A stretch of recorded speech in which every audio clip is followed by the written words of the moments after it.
is a highly educational piece of sculpture. It blends art and science in a remarkable way.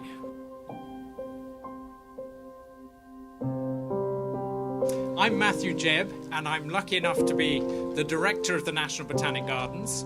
8 months ago, I received a telephone call from Professor David McConnell asking me if I'd be interested in allowing them to put a huge sculpture in the Botanic Gardens. Now, sculpture is nothing new to the Botanic Gardens, but this is something truly extraordinary that we have here today. Here we have the DNA sculpture over here, and it's even an RNA biologist could have to admit that it's iconic and elegant.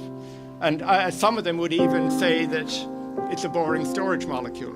But of course, I wouldn't stand in front of Jim Watson, especially since he's going to talk after me and say such a thing.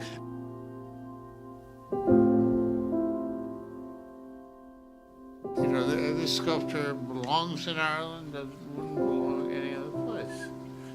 Reflecting, I think, you know, your commitment to really understanding the origin of life. That, you know, this is here in the Botanic Garden is wonderful because when you come here, you just think evolution, and when you look at the sculpture, you just think, how did the thing evolve? What science can do is it can bring us to the outer edges of ourselves. It can explore things, and it can show wonderful beauty. And in a funny way, this sculpture actually brings together not just the remarkable discovery of DNA, it also brings together art. And Charles, you are to be congratulated for your wonderful piece of art, which helps to explain this remarkable story.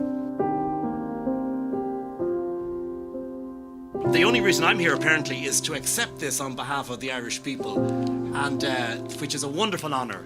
And on behalf of the Irish people, I want to thank you for your presence here this evening, but thank all of the people who made this happen. It's a remarkable structure, it's a remarkable piece of art, and it's a remarkable piece of science that we should all celebrate and be proud of. Thank you very much.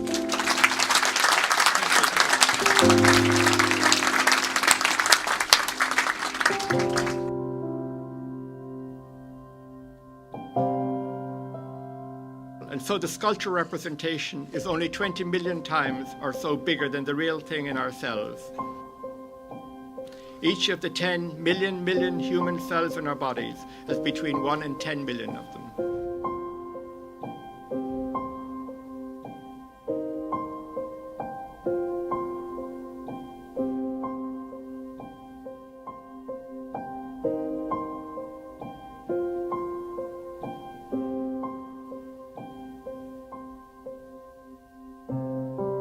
Jim Watson is Mr. DNA. There's no question he's Mr. DNA, along with Francis Crick.